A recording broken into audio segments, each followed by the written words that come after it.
George Floyd! George Floyd! George Floyd!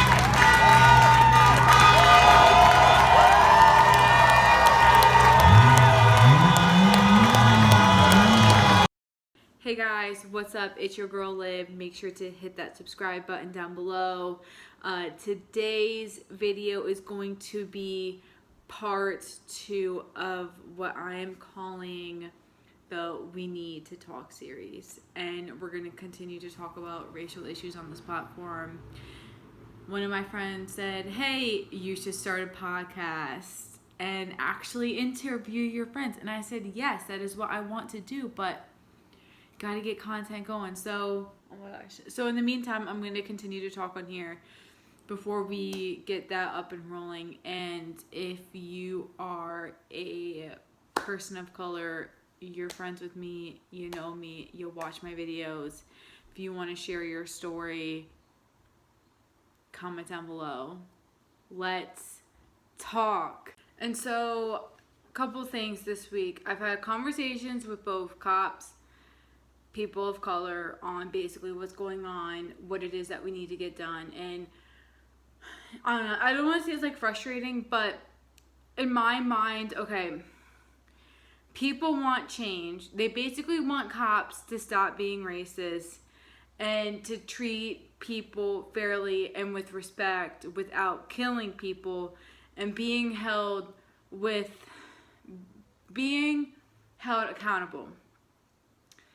And I don't care who you are, if you are in a job or a profession and you don't think that you could use more training, or you think that everything is right and that nothing should be changed, then you should probably take a look in the mirror and ask yourself that question again, because it doesn't matter what you do, we can always use more training and we can always seek to be better. And this conversation isn't about, these people lives matter too, and these people lives also matter. Let me tell you something. If your house is on fire, do you want people to focus on the houses that aren't on fire? Or do you want them to focus on your house that is on fire? Stop making this issue about you if you aren't a POC, because it's not. I'm just coming on here, and let me be straight. I'm just coming on here because I want to talk about these things, and I think that the more conversations we have, the better we're gonna solve these problems, because everyone can just shout at each other, but unless no one is able to actually come to an understanding and come to an agreement on what we can do, then nothing's gonna get done. And I was thinking about this the other day, because we can continue to march, we can continue to protest, and we can continue to demand justice. And justice is being done. But until those 4 men get sentenced, until the men for Breonna Claire's death get sentenced, we really don't know the outcome. And people had opportunities to do something and they didn't, so now everything's being handed over to people who have more power and who are actually going to do something about it. So basically, the last video I made, the 3 other officers hadn't been charged yet. Now George Floyd, it's basically moved to a second-degree murder charge, and the other 3 men have been charged. Okay, so we're done with that. But I wanted this video to be more about things that we can physically do to help create change. So I'm going to just put in a bunch of links in this bio. I'm going to put links in petitions that you can sign, and links to acts that they want to go through Congress.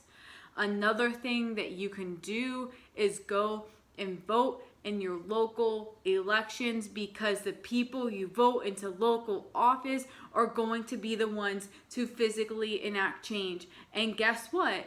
There were elected officials last round that y'all know were straight up racist, and everyone turned their eye because everyone wanted to protect themselves and protect their culture and protect their community. And guess what? This time around, it's going to be different, and you have the opportunity to vote people into office who are going to be able to create change. So it's time to also hold you and your friends accountable for not just talking the talk, but walking the walk.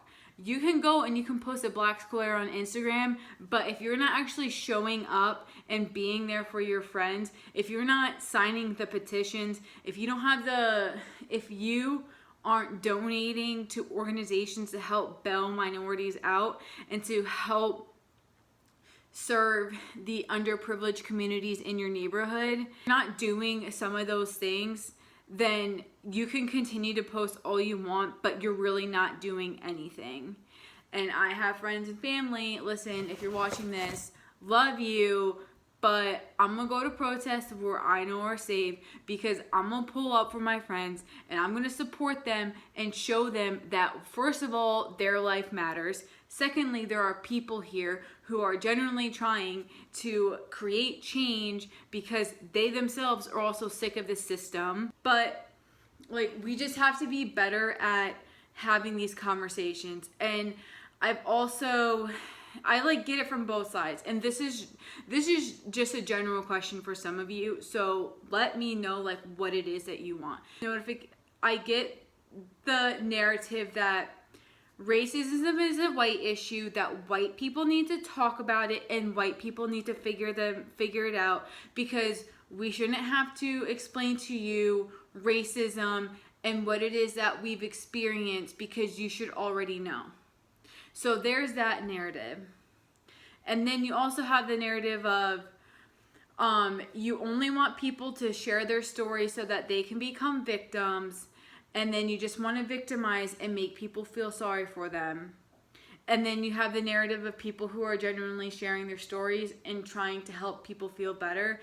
And I'm going to say this, is that I know I'm a white female coming on here and talking about problems that minorities have and minority issues, but the only reason why I'm doing so is because people haven't been talking about it. And I think now is a time where we need to continue to have the conversations.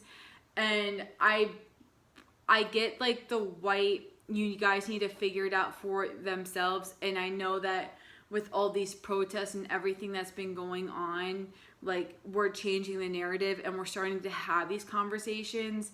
But I still think it's important to talk. I keep saying talk. I still think it's important to talk to your friends about the hurt and the pain that you've experienced, because even if we weren't in your shoes, we still want to find ways that, one, we can better educate ourselves and that we can be more self-aware, and on ways that we can help protect and build minorities. Especially, I think, one, like the education system, like there's a lot that we need to get done.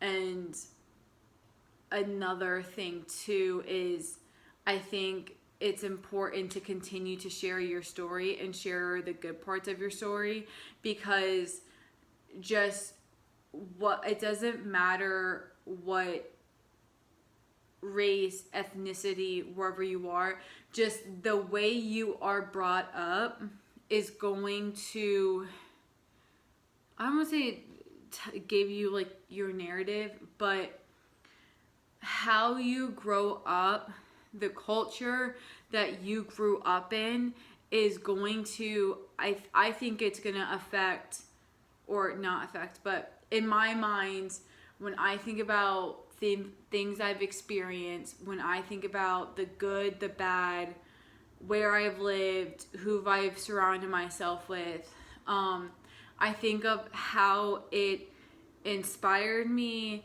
how it impacted who I was, how it not challenged me creatively, but how it affected me creatively, how it affected my career path and what I chose to and not to go into. And I think that I would encourage just everyone just to share your stories and share your experiences. But I want to know more so how, like, how did the house you grow up in, like, how did it make you a better creator, or how did it make you not want to create? I know I'm going on like kind of a tangent right now. I don't know if you guys kind of pick up what I'm going on, but like if you're a singer, how did your culture affect like what you like to sing and what you're passionate about and what decorations you like to put in your house? Because you can't ignore like your background and like how the family you're brought into and your race and your ethnicity and how that affects you culturally. Because I think the point is we don't want to have the narrative of like not seeing race. I think the point is for us to have a better narrative of races and cultures and how we can better communicate with each other by understanding the place that everyone comes from. Because I think that when we take time and you take time to listen to your friends, you're gonna be able to understand their needs better. And when we know the exact needs of certain communities, we can better meet them and build them. Because the point of this is, and I think our country is on a revolution of what's happening, but if we're gonna deconstruct this system, we're gonna have to put new systems in place. And I think it's important to know like what it is that we need to start thinking about, so that way when you want to send a bill to your legislator to get passed, when you want your kids to have a better experience growing up in high school, when you want to set your family up for affluence and for financial wealth, that we're making sure that new things getting passed, and the way we're teaching our kids is making sure that everyone's getting a seat at the table, not just a select few. And also, you want to make sure that you teach your kids to not shoot at people who don't have guns. Period. All right. So I know this is a lot. We talked about a couple different things. Specifically, let me know what else it is that you guys want to talk about in this It's Time We Talk series. So with that, I'm going to go attend to sit-in. Peace, love, blessings, y'all. Remember that you got this. Stay safe out there, kids. Bye.